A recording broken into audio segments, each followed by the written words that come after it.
Doctor, a ver, me llamó un poco la atención porque fueron palabras fuertes. ¿Cuáles son los primeros cuestionamientos que le hace a la resolución del juez? Más allá de la motivación, Cristian, lo que nosotros sí estamos en cierta medida sorprendidos fue por cómo se realizó la audiencia y cómo se terminó leyendo una resolución previamente escrita antes de terminar de escuchar a las partes. Cuando inicia la audiencia, aproximadamente 9:30 de la mañana, el juez había fijado previamente unas pautas para la oralización. Indicó 25 minutos para cada uno en cuanto a lo que ya ustedes conocen como los graves y fundados elementos de convicción. Sin embargo, al fiscal lo dejó hablar aproximadamente 1 hora y es el tiempo al que prácticamente la defensa se sujetó. Es decir, no jugamos con las reglas del juez, sino que jugamos con las reglas que venía dando el fiscal según el tiempo que se demoraba. Luego suspendió por un breve tiempo, pasamos a otro presupuesto que es el peligro de fuga, nuevamente suspendió por un breve tiempo, corrió 3 minutos únicamente a mi patrocinado, aproximadamente pasó 2 minutos y comenzó a dar lectura a una resolución. Cuando comienza a dar lectura a una resolución, el juez pues indicó, tengo 8 puntos, perfecto, nosotros comenzamos a escuchar, pero ya desde ahí nos comenzamos a percatar que estaba leyendo desde su computadora. Hasta que dice una expresión, y acá tengo unos cuadros comparativos sobre los medios de prueba que estoy aceptando o que estoy rechazando. La pregunta es en qué momento se hizo esos cuadros comparativos. Había pasado 2 minutos desde que mi patrocinado, el señor Martín Vizcarra, había culminado su intervención. Y eso es lo que...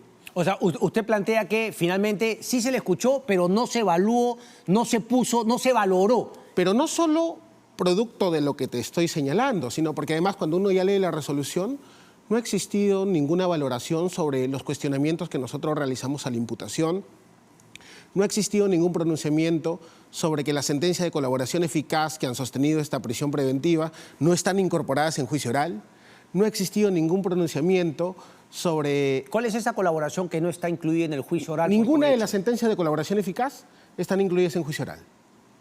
Y supuestamente esta prisión se sostiene porque el juicio estaría pronto a terminar. La pregunta es, ¿cómo vamos a valorar entonces algo que no está siendo actuado en juicio?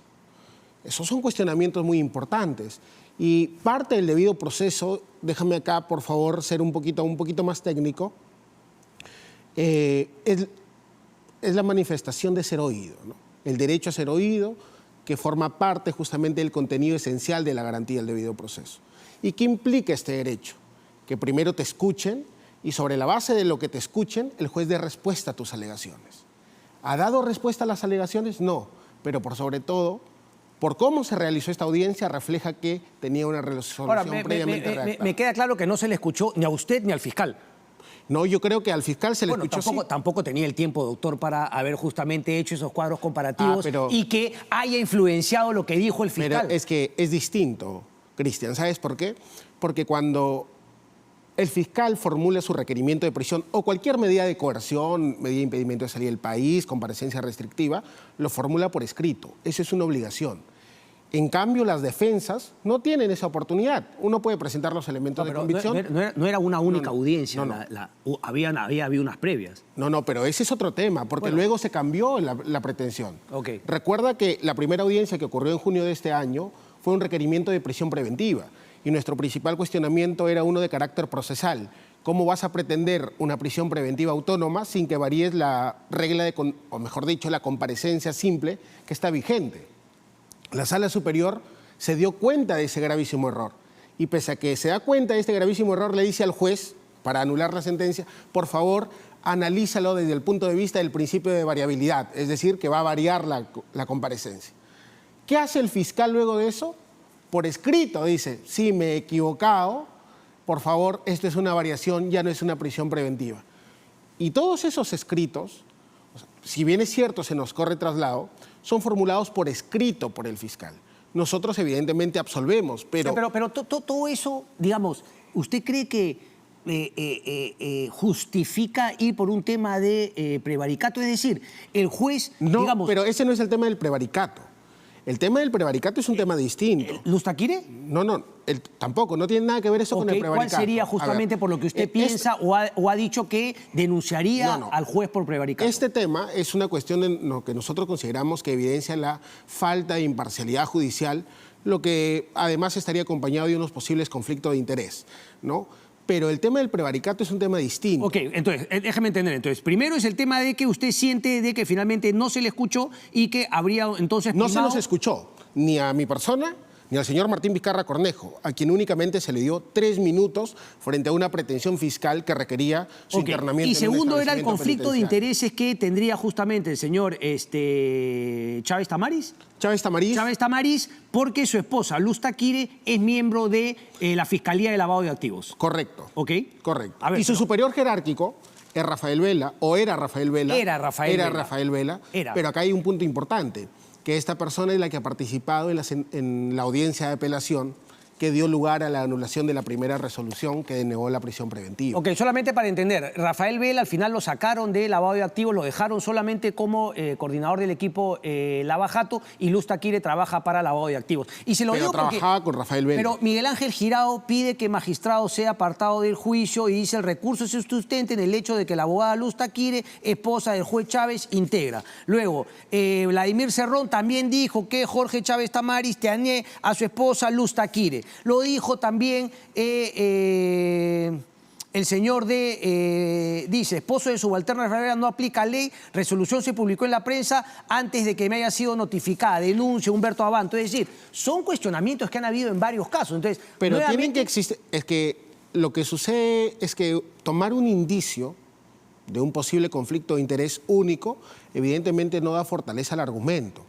Pero cuando ya existe este posible conflicto de interés acompañado con lo que ha acontecido en la realidad, en la audiencia... Usted no pidió que se aparte el juez antes de esta resolución. Por supuesto pero que no. Pero a eso voy, entonces es un poquito tardío ese reclamo. Pero el asunto es que acompañados, concatenados estos indicios de cómo se ha realizado la audiencia, evidentemente refleja una vulneración. El prevaricato, por favor, doctor. El tema es muy sencillo. El fiscal, en junio de este año, cuando formula su requerimiento de prisión preventiva, jamás cuestionó ni el arraigo familiar ni el arraigo domiciliario. Cuando la sala anula y ellos apelan, ¿no?, tampoco cuestionaron el arraigo familiar ni el arraigo domiciliario. Cuando integran y corrigen su error, tampoco cuestionaron el arraigo familiar y el arraigo domiciliario. Oralizó el fiscal, no cuestionó el arraigo familiar ni el arraigo domiciliario.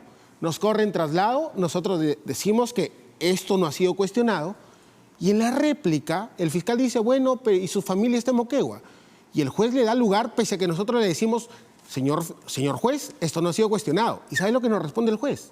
No, sí, ha sido cuestionado, yo lo he leído. Y eso es un hecho falso.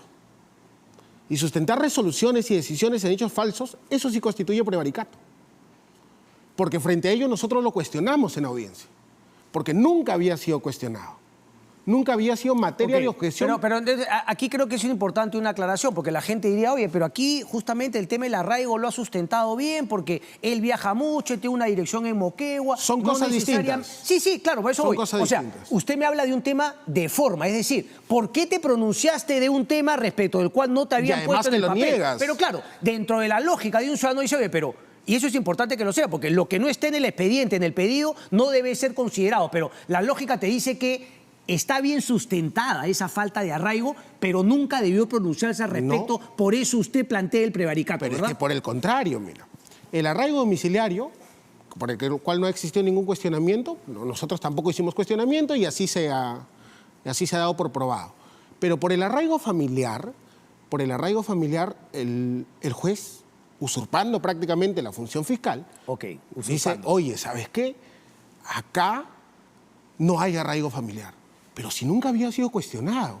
Y eso no solo es un hecho falso, te reitero, sino que además vulnera el derecho de defensa de las partes.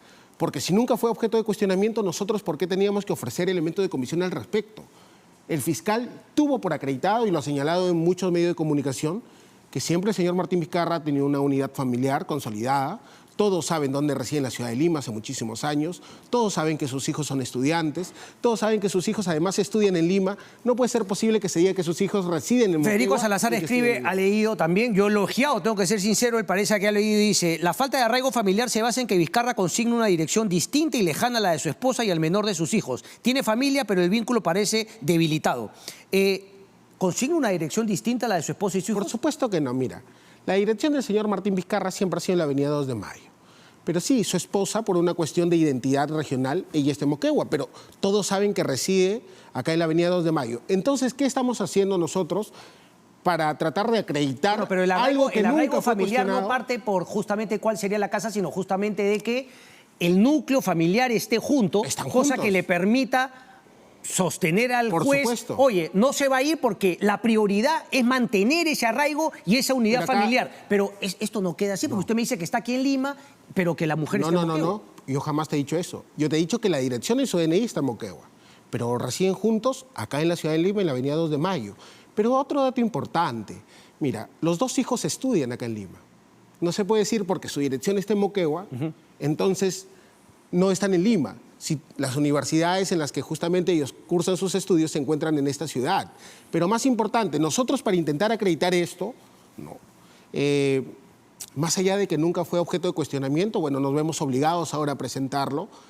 Vamos a presentar las cuestiones de salud de la universidad, donde figura su dirección, para intentar acreditar que ellos viven Ok. absolutamente juntos. Ok, Y nosotros entendemos que eso se va a revocar en cualquier Ok, momento. se va a revocar, pero digamos, no se va a revocar con un fundamento, es decir, lo que usted plantea de denunciarlo por prevaricato. No, ese es otro tema. Ese es otro tema, eso Ese es es directamente otro tema. contra el juez, no Por necesariamente en el caso de su patrocinado Martín Vizcarra. Pero el hecho de que el fiscal se haya adentrado en algo que, según usted, no mencionó el fiscal, es decir, el arraigo El familiar. juez, el juez. El juez se haya adentrado en algo que no mencionó el fiscal, no va a ser un argumento para que Por supuesto que sí. en su apelación. Por supuesto que sí. Sí, ¿usted cree que Principio sí? de congruencia Ok. entre lo peticionado y lo resuelto.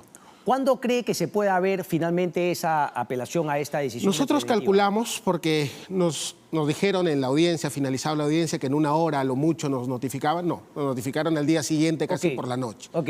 Estaríamos presentándolo mañana, tarde-noche, porque estamos esperando justamente la documentación de estas instituciones públicas y lo estaremos presentando mañana Lo mismo. curioso es que su patrocinado ha hecho una campaña política tremenda y muchas veces ha tuiteado y ha mandado mensajes un poco saludando fallos en los cuales todo lo que usted me dice me parece un déjà vu respecto de, o me hace recordar exactamente lo que se quejaban otras personas que han sido finalmente acusadas o finalmente han sido detenidas, ya sea en una prisión preventiva o en una sentencia de primera instancia. Esto que me dice Yo no he que visto el ningún- juez se metió en una línea, No, etcétera, pero- de que pero yo no he finalmente no visto- falló, de que la prisión preventiva. A ver, Pero bueno, Cristian. parece que ahora lo sufre y usted hace No, su no. chamba, pero yo hablo de su patrocinado Pero, políticamente. Cristian, yo no he visto por lo menos ningún tuit de mi patrocinado que haya Mensajes. celebrado la prisión de alguna persona.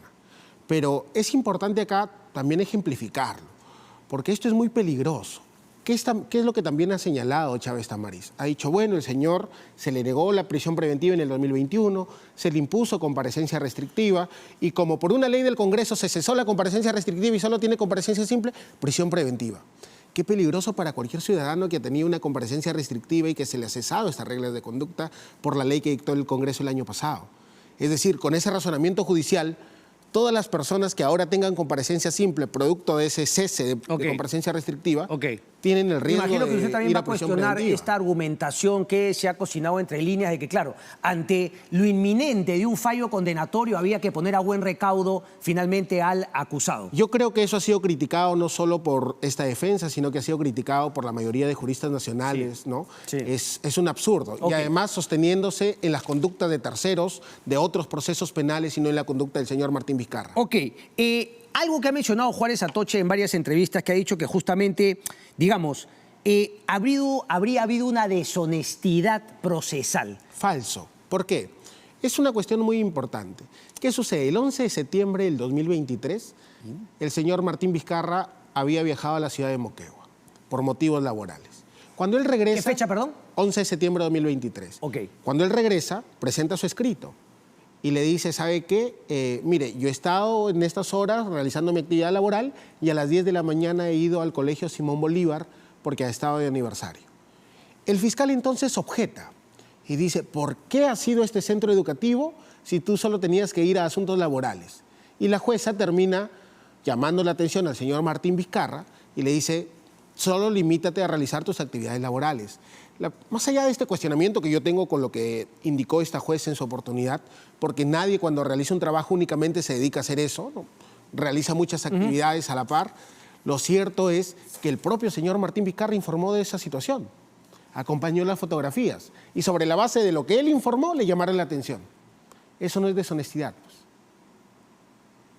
Y eso es lo que ha dicho el juez. Ese ha sido otro argumento. O sea, eso en ningún lugar puede ser deshonestidad procesal. Y lo que plantea Juárez Atoche respecto de que habían 2 resoluciones ya cuando era presidente, ¿no? Y que él dice que finalmente estuvo en una situación en Lima, que solamente se había firmado uno y que habían 2 que no habían sido firmados. ¿Por qué no se firmaron los 3? No, preguntaba eso es falso. Juárez Atoche. Eso es una cuestión sobre... Es falso, es un mentiroso, Juárez Atoche. Es que por supuesto. Es que el problema, mira, es que el problema es cuando nosotros podemos disentir, claro, podemos discrepar, podemos tener interpretaciones distintas sobre un asunto. Claro. Pero lo que no se puede es mentir. Mira, la imputación del caso de Obrainsa es que los días 4 o 5 o 6 de noviembre del año 2013, el señor Martín Vizcarra se habría reunido con L. Artejeda Moscoso en las instalaciones de la empresa Obrainsa, San Isidro, Lima. Esa es la imputación. ¿Qué es lo que dijo el colaborador en su procedimiento de colaboración? Que el 4 o 5 se reunió con Martín Vizcarra en sus oficinas. ¿Qué declara aprobada la sentencia de aprobación de su colaboración? Párrafo 75. El día 5 ha quedado acreditado que se reunieron. ¿Qué es lo que sucede en juicio? Nosotros aportamos prueba en contrario. El día 4 el señor Martín Vizcarra estuvo en Moquegua. El día 5 firmó documentos en Moquegua. Entonces él intenta variar y ha variado su versión en juicio. Dice, no, no ha sido el 5, ha sido el 6. O sea, ya desde allí... Mira lo importante que es esto, porque una sentencia que ha declarado absolutamente probado que la reunión fue el 5, esa misma versión del colaborador sobre quien se ha aprobado su colaboración, ha cambiado en el juicio oral en el que nosotros estamos participando activamente. Y entonces, como les queda el 6, ¿qué sucede el 6? También existen documentos firmados por el señor Martín Vizcarra, pero a la par existen documentos firmados por el vicepresidente del gobierno. ¿Por qué el juez ha considerado distinto y no lo que usted plantea? Es que ese es el asunto cuando tienen una resolución previamente redactada. Pero déjame explicarte, pues. Solo una preguntita, me da curiosidad, porque... Eso es importante. El video de Martín Vizcarra también había sido previamente grabado. ¿Cuál? El que mandó después. ¿De 22 de mayo? Si ustedes ven este video, no el que ha salido ahorita. Ah, por supuesto, pero... Previamente. No, okay, pero él tenía un video para inocente y un video para prisión. Yo entiendo que ese video él lo ha coordinado con su entorno más cercano, no lo ha coordinado con su defensa. Ese era un poquito el video que estaba preparado, pero bueno, argumentos, argumentación, no quiero caricaturizar. No, pero permíteme finalizar esto del 6, porque es importante, porque es la fecha de la presunta conducta delictiva.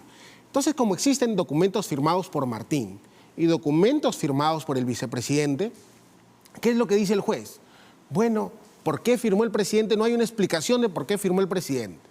El Ministerio Público ha presentado testigos, como por ejemplo la señora Karen Roca, que es de público conocimiento, que tiene una enemistad con el señor Martín Vizcarra. ¿Qué es lo que dijo Karen Roca, secretaria de Presidencia? Lo que dijo es, sí, el vicepresidente despachaba en la misma oficina del presidente regional.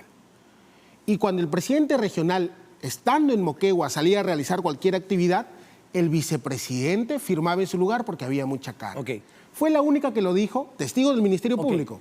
También lo dijo la señora Sonia Gamarra, testigo de parte. Finalmente, es la postura de la defensa. Vamos a ver qué define en su apelación.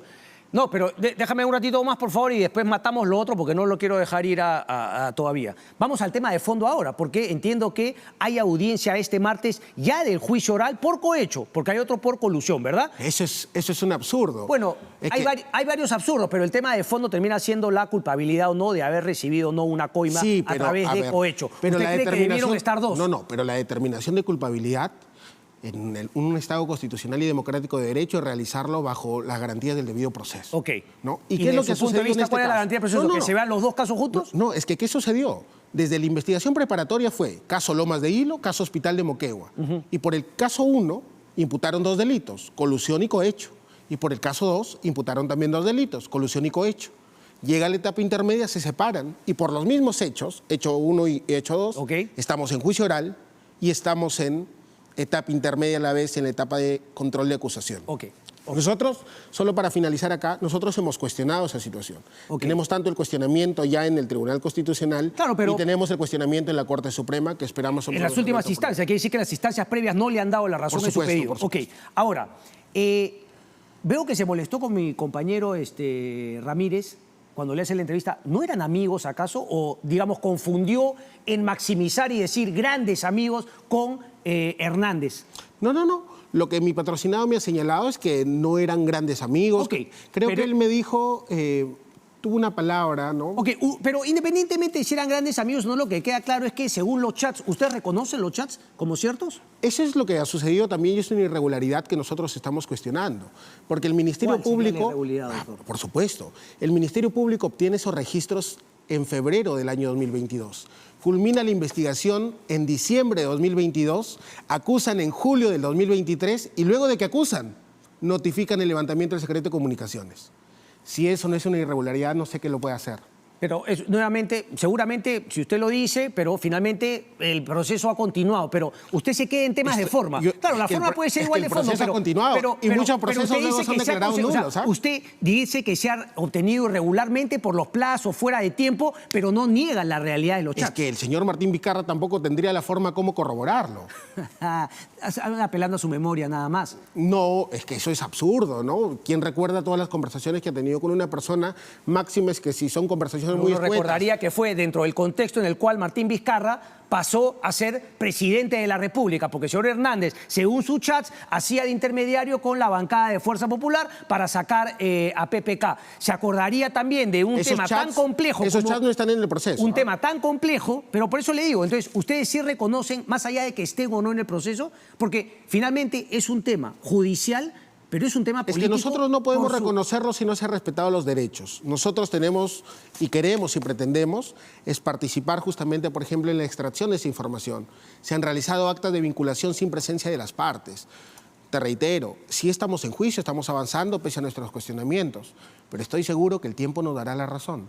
Correcto. Y hay muchísimos motivos para declarar la nulidad de todo lo actuado. La nulidad de todo lo actuado. Entonces, Por supuesto. usted no apela a una absolución, es Nosotros decir, a apelamos- declarar inocente, sino finalmente a declarar la nulidad por errores procedimentales de Nosotros forma. apelamos también a la absolución porque nosotros consideramos que la imputación ha sido adecuada de acuerdo a las pruebas que se están presentando. Parece que por ahí justamente no va el tema de la defensa, pero doctor, saludo que por lo menos no me haya mencionado persecución política como un argumento por las cuales está el señor Martín Vizcarra Pero es que yo en no soy prisión, político, porque ¿no? eso lo argumentan todos. Pero bueno, Pero es que yo no soy político, yo soy pero técnico y lo abogado. vi en unas declaraciones previas que justamente reclamaba eso, pero saludo que por lo menos en este espacio Lo que no yo lo haya siempre he hecho. señalado, pero eso desde un punto de vista jurídico, es que se ha cedido a las presiones de ciertos sectores. Y eso no es una cuestión política, porque ya en derecho es lo que se denomina los de Ya no me queda el juicios tiempo paralelos. para preguntarle de qué sector. Edwin Siccha, muchas gracias.